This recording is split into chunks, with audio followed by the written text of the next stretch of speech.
האם אפשר לפתח, לטפח חמלה כלפי אנשים רעים?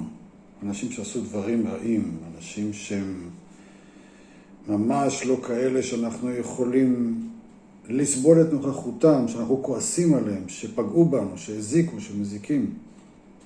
זאת שאלה שנשאלתי לאחרונה. אני רוצה להגיד בסוגריים, שאלה מצוינת ואני אענה עליה, והתשובה היא כמובן כן, ואני אסביר למה.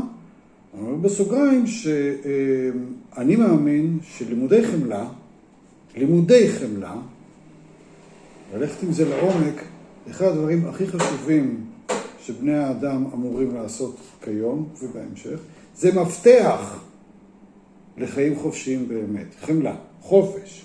למה אני חושב, משוכנע, שניתן לפתח ולהתאמן בחמלה כלפי כל אדם, באשר הוא.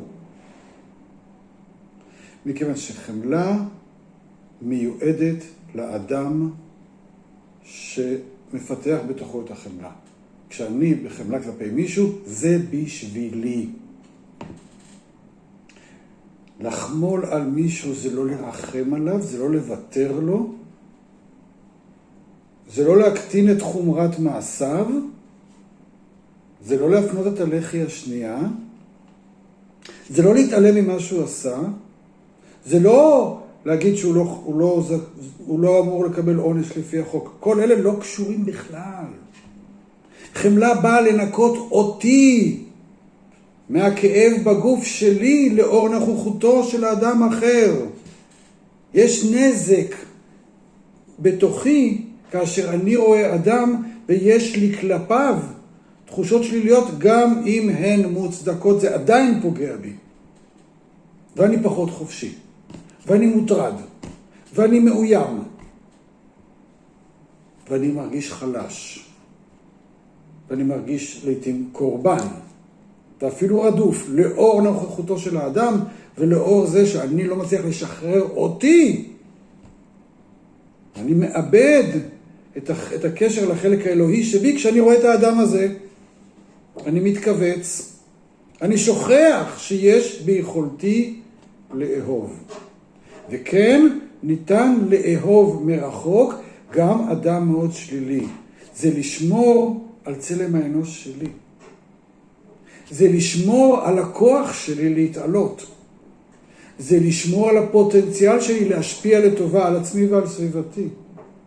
זה לשמור על עצמי מפני הנזקים של אנשים שנמצאים במקום חשוך יותר יעשו לי בין אם במישרין ובין ובין עקיפין. חמלה היא החופש שלי. כאשר אני מנקה את הרגשות שלי בתוכי כלפי אדם אחר, אני משחרר את עצמי.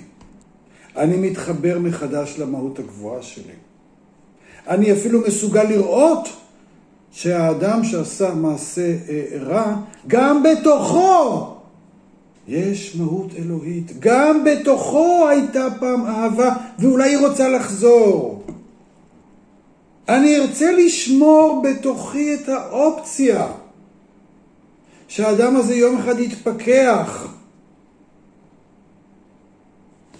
יבין מה הוא עשה. אני רוצה שהוא ידע שאני אהיה שם בשביל לעזור לו לחזור הביתה. זו התעלות, זה חופש, וזה מה שחמלה נותנת לנו.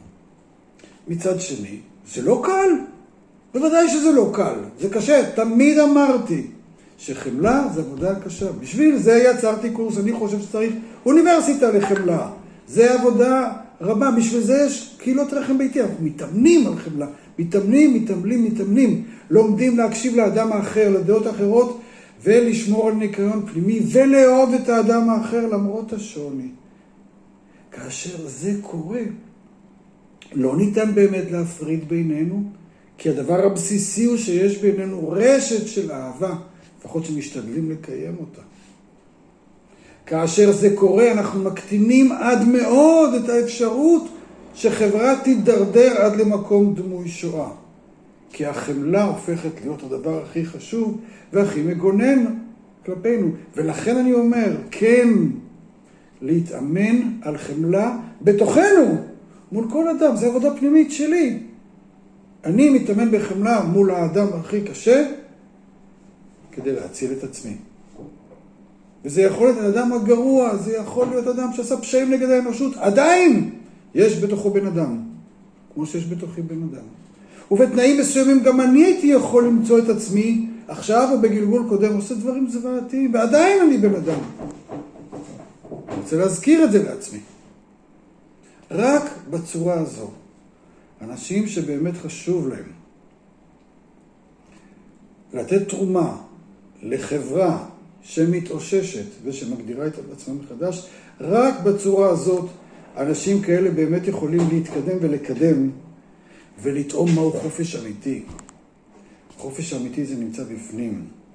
כשאני יכול לחוש את החלק הגבוה שלי בכל מצב, בכל מקום ומול כל אדם.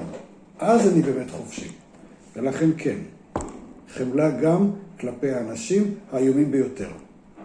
זה כדאי, זה מועיל וזה אפילו מחולל ניסים.